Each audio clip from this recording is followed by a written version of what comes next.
have some questions I Yes. thought I would hash out with you. But I hate to just, pick them apart because it's easy from, hindsight being 2020. Yeah. It's easy to kind of poo-poo on these soldiers.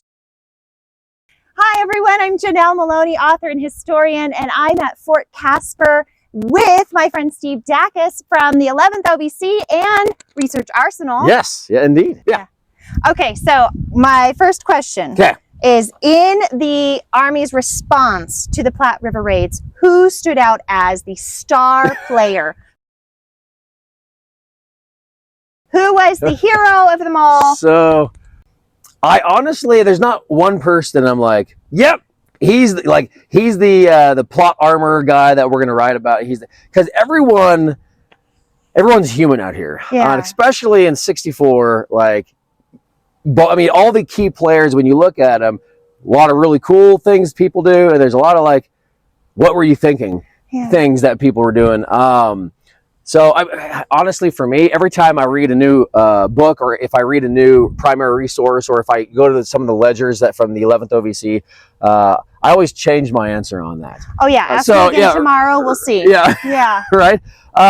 So in one context, Reinhardt, I like Reinhardt. Of course, as far as the guy who stands out. So in my perspective, from being on the military side of things, you had the second lieutenant, the first officer who died in the 11th OVC. He died a couple days or maybe a week after Mary died. The little John girl. Brown?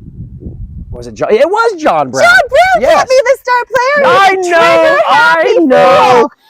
Well, so because this shows you the different perspectives, right? In my head, from my research, again, not having from your book, what I loved about it is it gave that civilian research or the civilian side of things. But on the military side of things, he's the first officer killed in the 11th OVC. He does his things. He has his own story. But the fact that he was the first officer killed, I don't know, that kind of sticks in my mind. But I don't know, I have a hard time saying the star player because there's so many people going, different directions. Hervey Johnson, for me, a lot of people like Hervey Johnson, but he's really whiny. In his books, in his letters writing home, he's always he's just whiny. He comes across really whiny to me. So maybe I'll reverse the question. Who do you think is a star player from the 11th OVC? From the 11th OVC, I do enjoy Levi Reinhardt because it seems like he's trying to rally and do the right thing, but he doesn't. It's like corralling cats. He doesn't have the capacity to do that. He's my favorite right now. Okay, I'll buy that. Oh, you know what? Alfred Ziegler, the post surgeon, although he's, I guess, the assistant surgeon, but I don't know if the real one was there. I don't know. No, that's the thing is they were. A lot of positions were never filled in the 11th OVC because the regiment itself was never all together in one place at one time. It never existed in one place. And so, the regimental staff level positions, a lot of times I don't even know if they were filled. So I'm sure they were, but who knows where they were. Well, I appreciate that the post surgeon actually went out in response, and I'm imagining sort of like an ambulance of go and find someone who's hurt and take care of them. Right. Not just pick and find, but help. So thanks for that, I guess. Right. Also, I guess he had sandwiches with my third great grandma, so that's cool. Right. And maybe an easier answer for me would be, who we can kind of make fun of. Hervey Johnson in his letters make fun of Lieutenant Collins because he can't even, during dress parade or whatever, he can't even return his saber, a little bit. The Brigadier General, is that bad? Is that sacrilege? The Brigadier General Robert B. Mitchell, who wanted peace. Yeah. But he was just too late. Dude. I'll say at that level, from the Brigadier General level, from here, out east. Everything's out east from here. But, he has a lot to deal with. As if he had more important things to do? No, it's not like there was a major civil war going on. Even from a Western theater standpoint, he was in control of his district, if you will. And so, at his level, at a Brigadier General level out in the West, again, it's easy to poo-poo on him, but... Good morning. Hi, Rick. Rick, how's it going? Good. This is Rick, director of the Fort Caspar Museum, and he's popping in to say hi. All right, so obviously we don't agree on everything. Right. Really? Historians not agree, yeah. So this is where it's going to get a little messy, because the next question is, who's the low-key villain?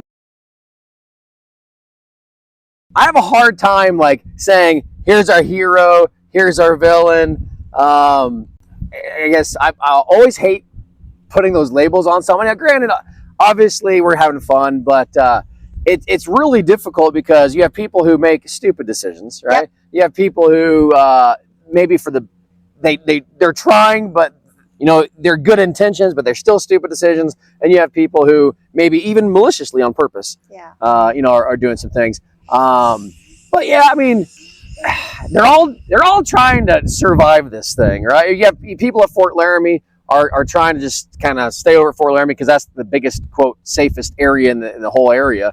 And then of course all throughout here, you get these wagon trains that are coming through here. You know, they're just trying to survive, and it's easy to make the Indians villains, right? But of course, they're just reacting to the past past few decades of history, what they're dealing with. Immediately the last couple of days. Oh yeah, I was going to say just the last couple of days. Well, again, what I love about your book is you focus on a time period that's not really focused on, because everyone just goes straight to 1865. Well, so November of 64 is when the Sand Creek Massacre happens, and then boom, you have the bloody summer of 65. And then the Sioux Wars. Yeah, right. And I'm saying, no, back it up a minute. Right. Back it up, because we've got a deep vendetta.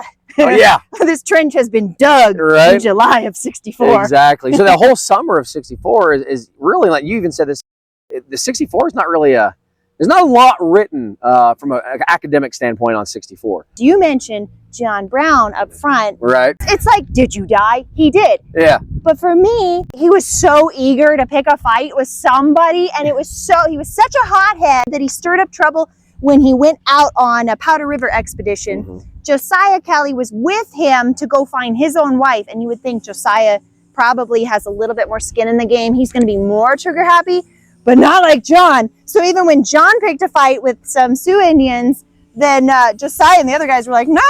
They turned around and left him for dead. Right. So he's my low-key villain because he's picking fights. There's so many players going on. I honestly don't know who I would put as the low-key villain of the story. I think you already mentioned him earlier, Hervé Johnson. Yeah, I mean he's just whiny in my book, but he definitely they just want to get paid. They want to have a party. Wasn't he the guy that said, I'm pretty sure it was Chief Bill? Was that him? It might have. Honestly, it might be Boardman. I don't know. All those diaries get you read all these diaries and you forget who said what. But I bet he said one of those things. When you say something like that, so in an official position on record, you don't think, I guess he didn't think, of the very real consequences that it would have for the Blackfoot Sioux chief, Bill Grass. Right. Whoa.